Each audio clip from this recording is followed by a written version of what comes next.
Hey, it's Don the Auction Professor. Today, again, I'm going to talk about costume jewelry. Again, this is an area I find items in all the time. A week doesn't go by where I don't pick up some costume jewelry, at least a few pieces, sometimes dozens and dozens of pieces at the same time. I may go to a sale and be able to buy a whole bunch, a big bag of it, you know, for $5 or $10. And that's what I look for, are the bulk buys. So again, we're going to go over the screen and I'm going to go into some more depth and detail on costume jewelry specifically, some odder items, some stranger items, just kind of what really piques my eye and what we've made money on as well too. But we're going to go over the screen and we're going to talk about costume jewelry. Okay, so now, jewelry in general, as I've said, there's hundreds and hundreds of names of jewelry makers, and you're going to see them across the board. I've given you in the last couple of videos some of the key names. There's a few others that do show up. But for the most part, these other ones aren't super high valued ones. Napier, now this is a better piece. This is probably the highest piece you could find. They really don't go for a ton of money. They're newer, 50s, 60s, and newer. I believe they may even still make some of them. Now, this is a different case. This is actually glass elephant beads or I guess charms hanging from this. It's a set. It's earrings, clip-ons as well, with screwbacks too. So again, this is just a set. This one went for $4.49. But again, Napier aren't huge high dollar items. Now here's another one. This one's a book piece, so this one's a little different. It's a nice piece either way. Let's see what it says down here. 1990s. Again, see, that's what I said. These are newer pieces, some of these. But overall, Napier aren't high dollar ones. These big gaudy ones are to some extent, and I'm going to show you why in a few more minutes. A descriptive word that can really help push these in just a second here, though. Now here's another. This is a vintage one. Now patent pending ones are early, so anything that says patent penned on them are usually good ones here, and that's what this one says. It's got an early patent number. You can track that number down to a date if you really want to, and I bet it's in the 50s or 60s either way. But it's a rather interesting piece. These big gaudy pieces are what you want, and it doesn't necessarily have to be even signed. You know, you're still, if you pay $1 or $2 for something like this, you're probably going to get at least 20 or 30 bucks for it, no matter what. Now it may be some time to sell it. Some of these may be long tail items unless they're huge high dollar ones. This person actually marked it down, so it was up for a little while, so keep that in mind too. Now here's another one. Now this is a big gaudy piece. This is a little different story. The bigger, the gaudier, the more ostentatious they are, the better most pieces sell, whether they're signed or not. Now that's just a specific across the board. This one happens to have patent pending on it too, which they didn't list. Had they listed it in there, it might have sold a little more. Most jewelry that says patent pending are usually decent pieces, you know, signed pieces like this. So anyway, $225. Again, now you see we're down in the lower end. So a lot of these pieces aren't huge dollar movers. Now Monet is another one. This is a big different piece. Now what you want to see are these big gaudy pieces. This would be called a bib too, because it hangs down and it covers kind of like a bib. And I think they wrote it in the title too. Not a big fan of the all caps, but that's what they did. Runway is what you'll see too, as couture. You'll see that too. Runway is one of the key ones. The bigger, the gaudier, the more chance that a runway term would fit to it. And it doesn't necessarily have to be a runway piece or be actually a piece that showed up on a runway. People just throw that in there. It's got to be big, gaudy. This is something you might spend $5 or $10 on, maybe even 20. But this piece is a different story. It's a huge, massive, it's a showpiece. It really is. It's a real nice piece for what it is. So anyway, $245. Again, I've talked about this before. There's a ton of stuff I could go over. I'm going to do some more videos in the near future on men's jewelry, maybe cufflinks and tie tacks and things like that. And we'll go into Bakelite in another video probably, and some other aspects of women's jewelry. Now, this is another Monet. Now, this is, again, people, places, structures, just like I've talked about before, dragon piece.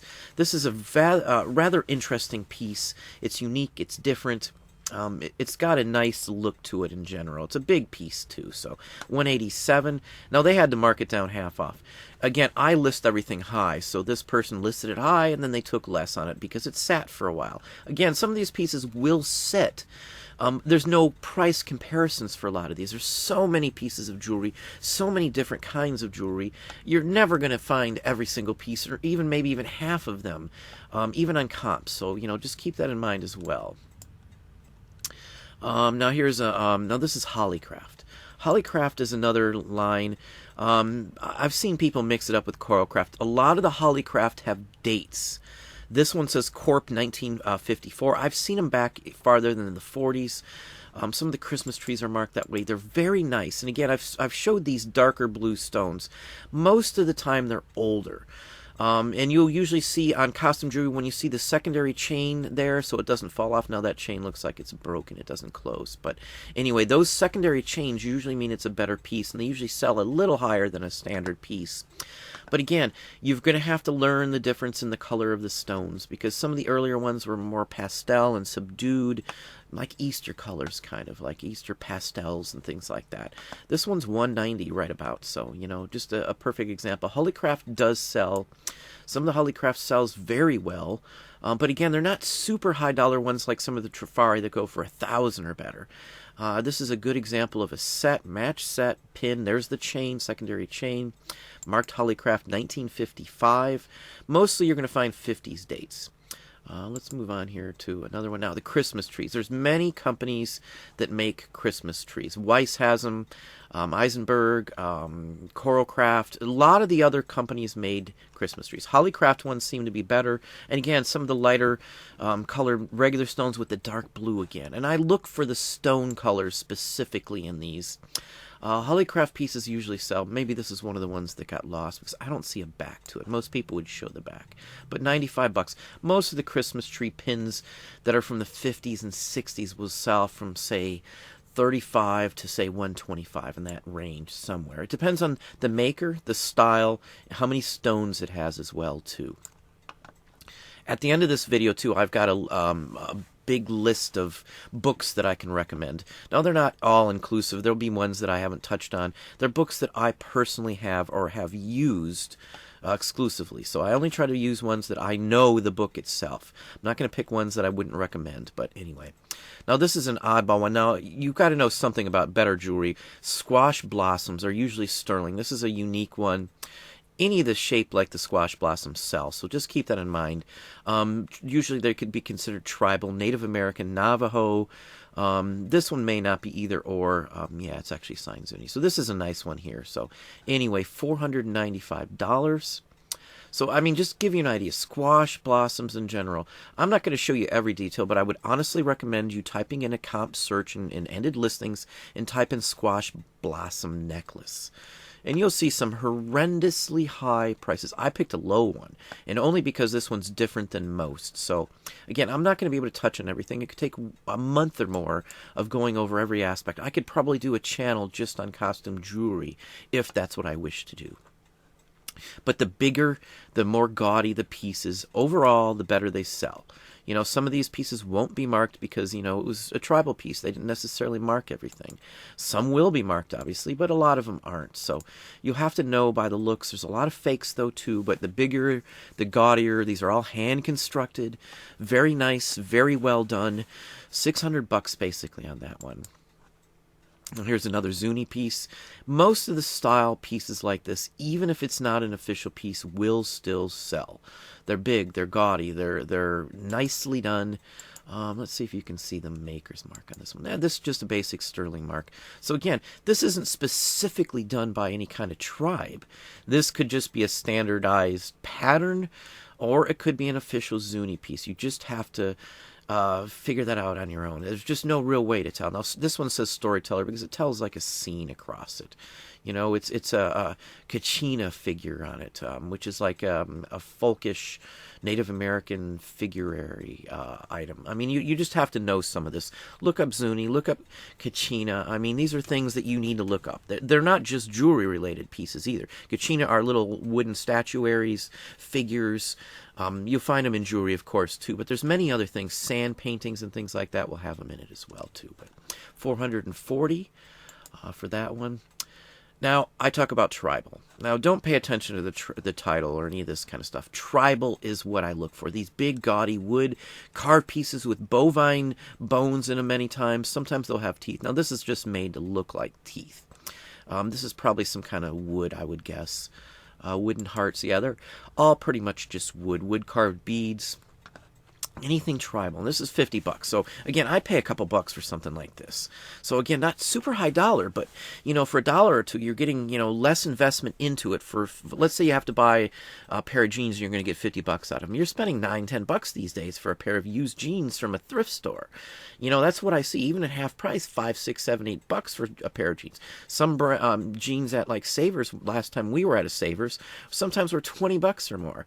And if you're only going to get 50 to say $100 out of them, you've got a lot into them. Now, this a dollar or two for a necklace is what I pay, and boom, off I go. I could get $50. I could get more. Now, I'd have probably I'd buy it now on this one for higher, and probably would have been able to sell it for higher. Now, here's another tribal piece. Now, they put coin in here because it looks like a coin down at the bottom hanging pendant. Now, any pieces of jewelry like this with interlacing, brass or silver pieces, I've never expected any of these tribal ones to have real sterling in them. There are some, but for the most part, I don't even worry about that. Any of these tribal ones can sell. Now, this one's a little different story. This is camel bone and stuff, and it's a Berber coin at the bottom. The coin's the reason this one's sold for so much, would be my guess. But take the coin aside. Don't pay any attention to that. Any of these big gaudy pieces like this, they're newer. You can get them from the 60s, even in 70s, and they still will sell.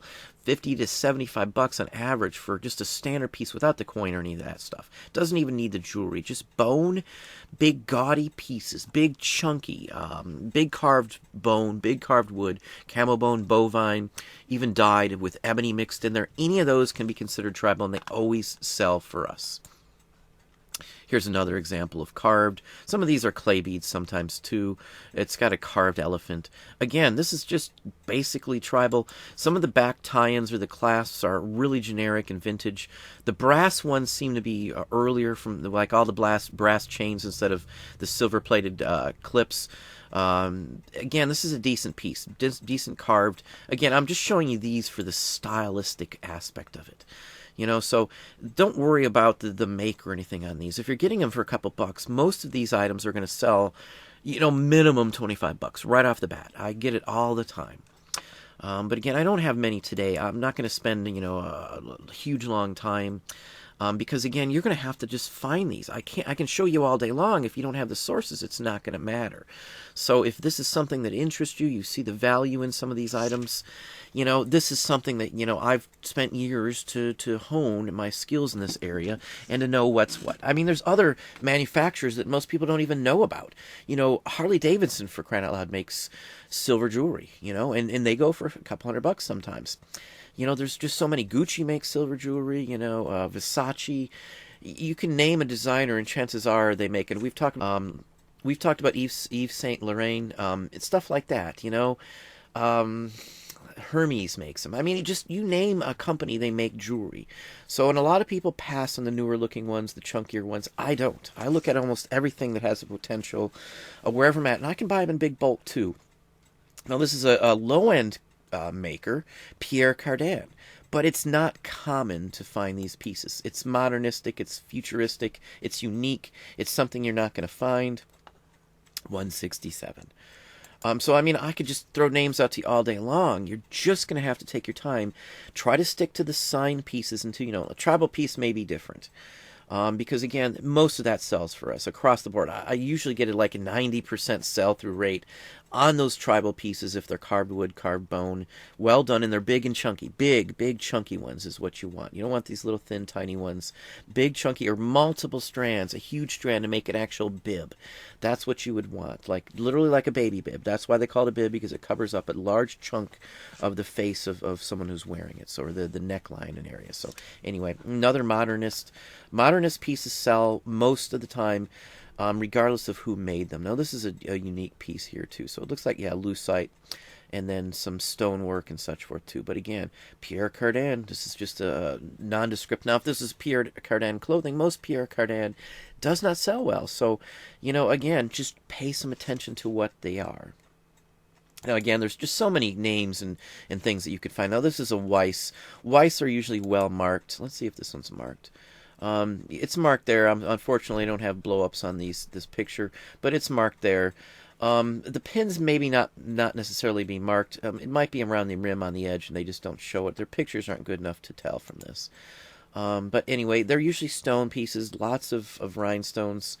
Japan copper, that's a different story. That's been made to look aged. Whether it's real copper or not, that's hard to be said from what I'm looking at here.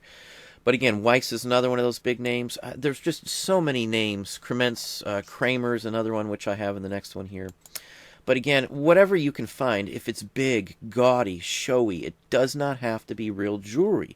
And sometimes I run into items that aren't marked, and, you know, I have a feeling on them, and sometimes I get gold pieces and mixed in with some of the costume jewelry I buy. So just keep that in mind. I look at everything, and when I'm buying big lots of jewelry, even the backs, the backs off of pierced earrings.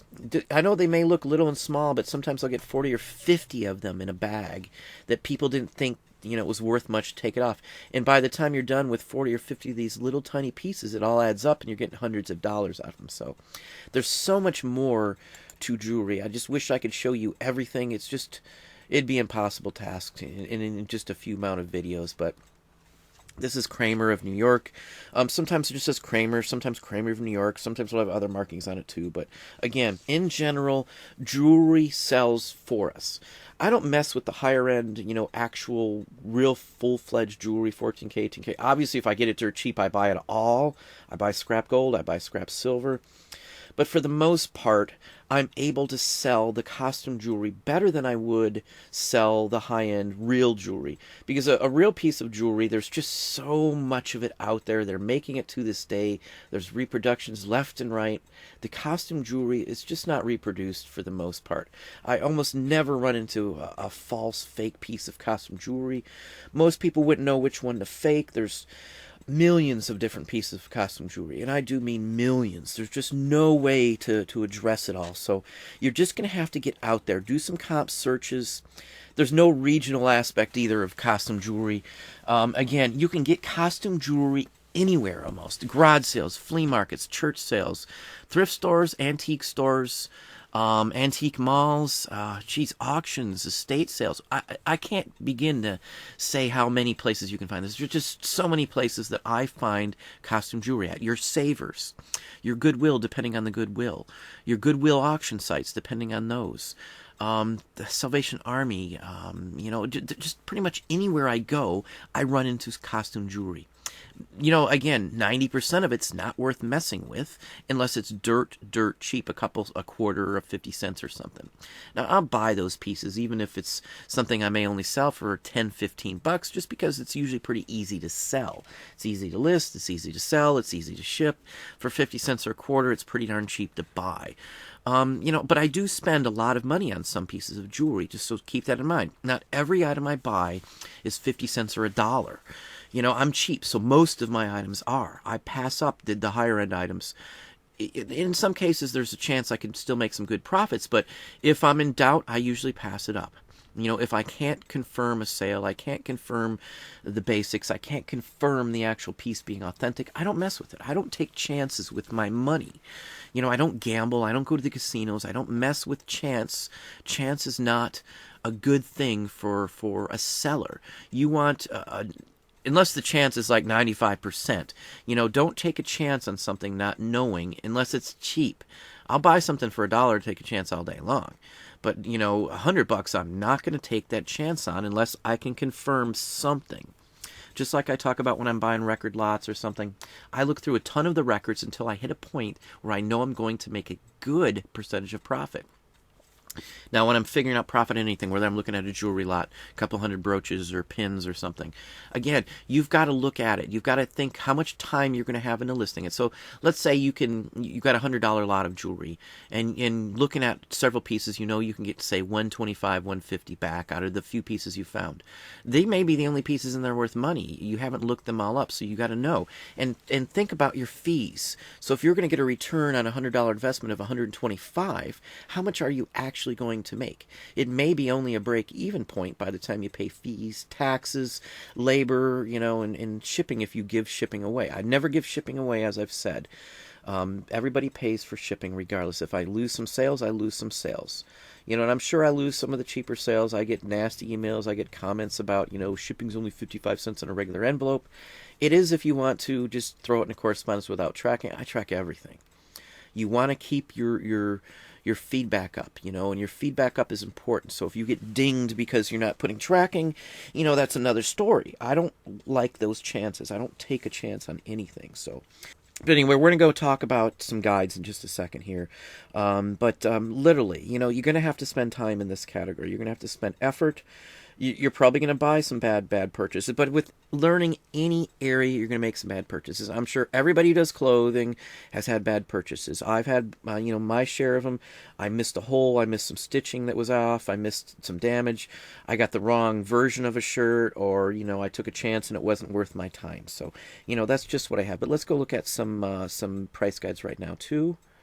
Okay, so now some of the books that I would recommend, these are books that I've actually had or still have. Some of them I've gotten rid of a few, just because they cover other ones, or I've gotten a new edition.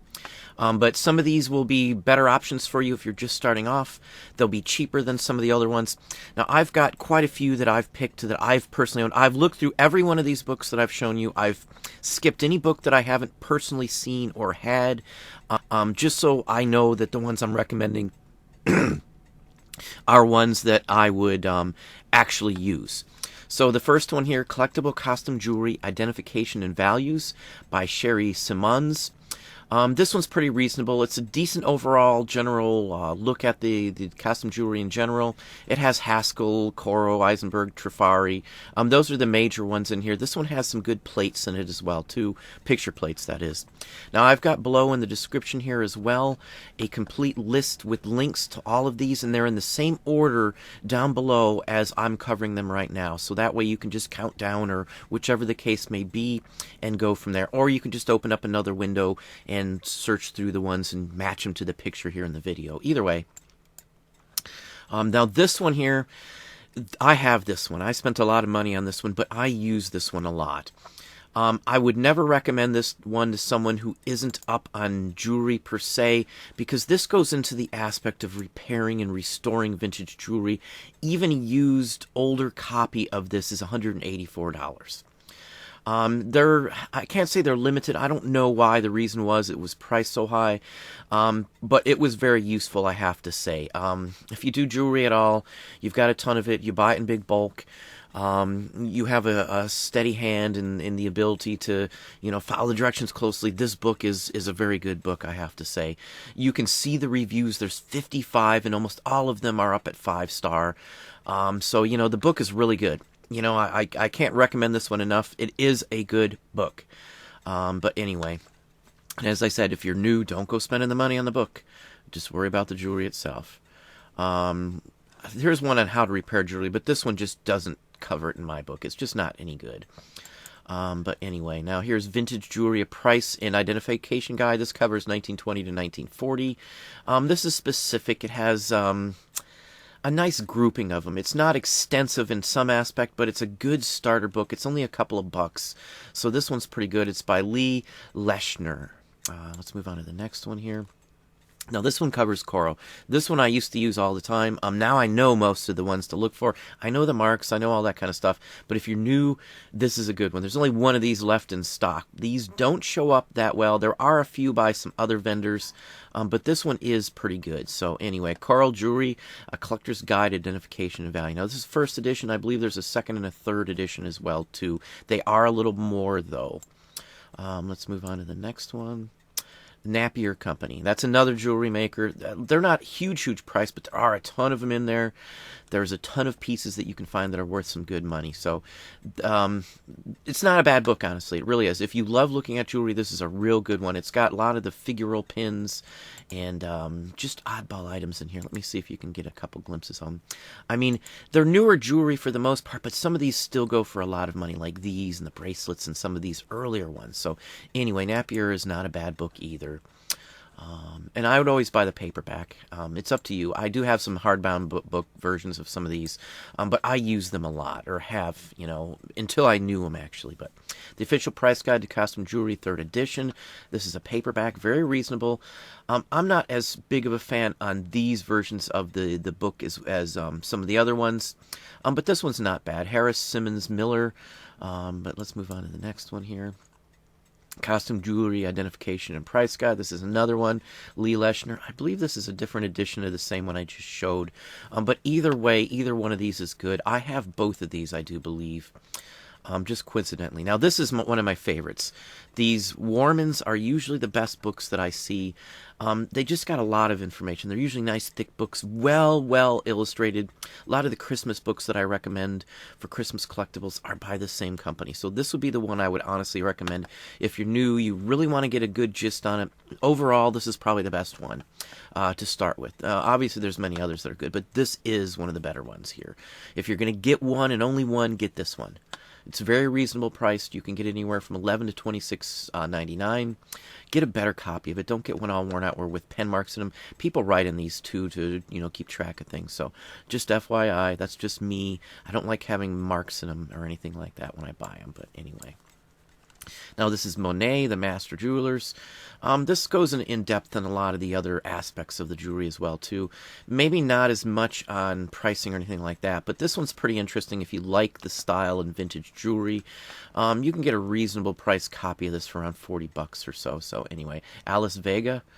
This one I wouldn't recommend unless you're really into the jewelry, so just FYI. The Art of Juliana Jewelry. Now this one here, some of her pieces, they go for a ton of money.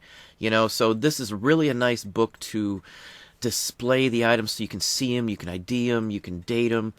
But again, this is for more of the serious collector. Now, I have this book. It's rather interesting. It has the neon, which you can see here on the cover. I've shown some in one of the other videos here on jewelry. This is the third part of it, this three-part little stretch here that I did.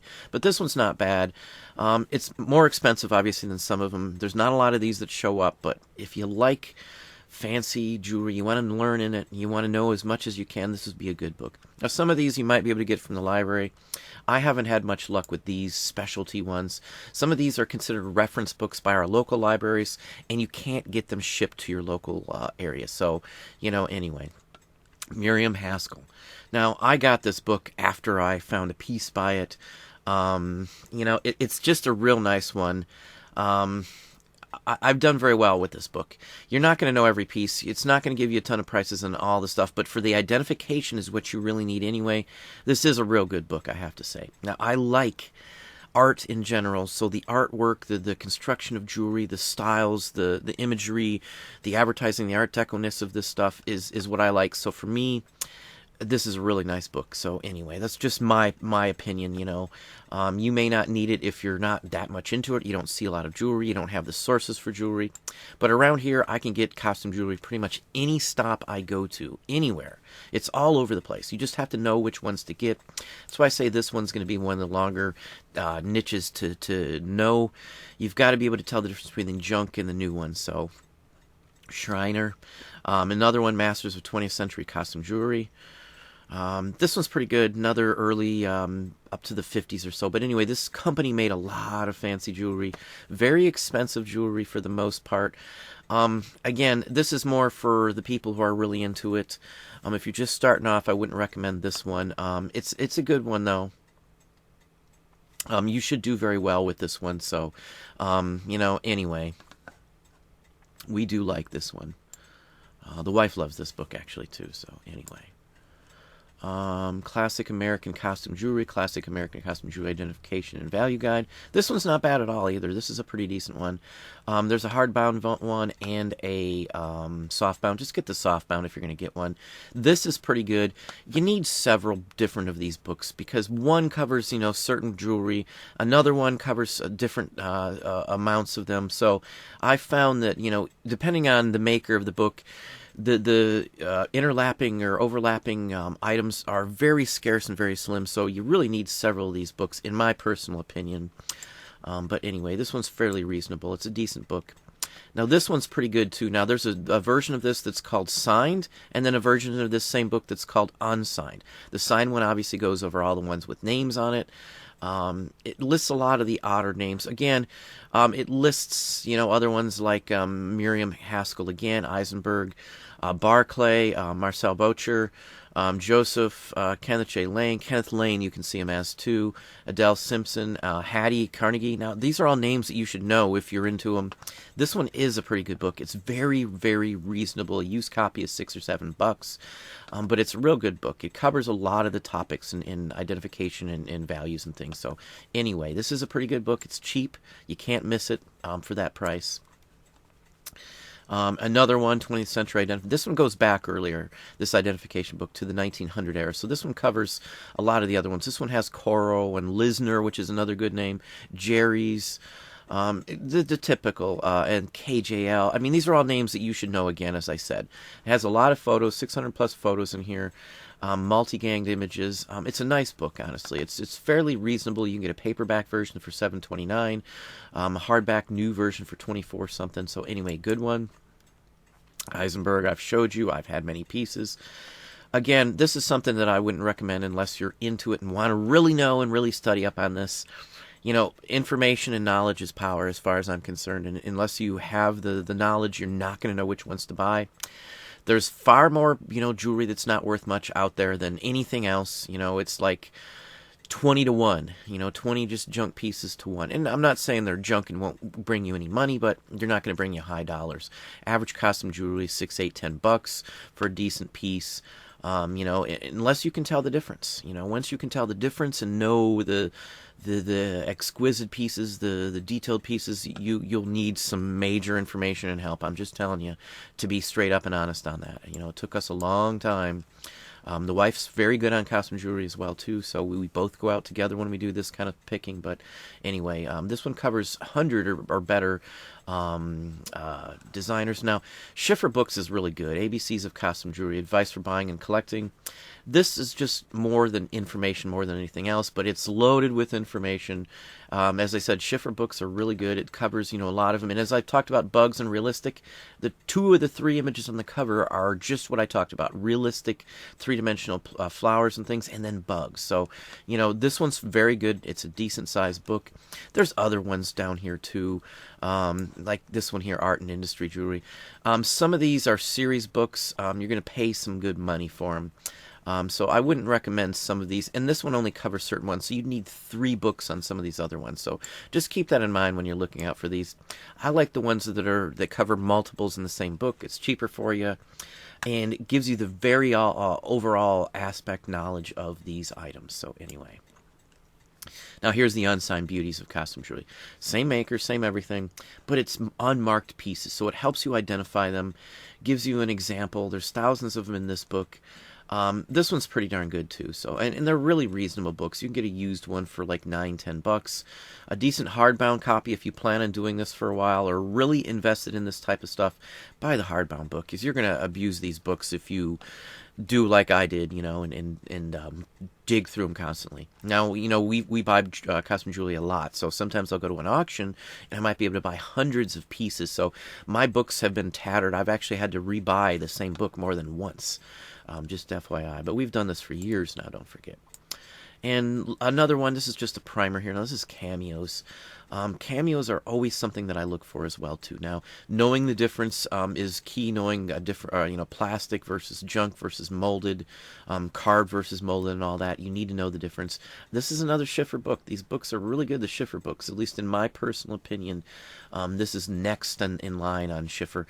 You got to know something about these to know what you're getting, because you're going to run into these.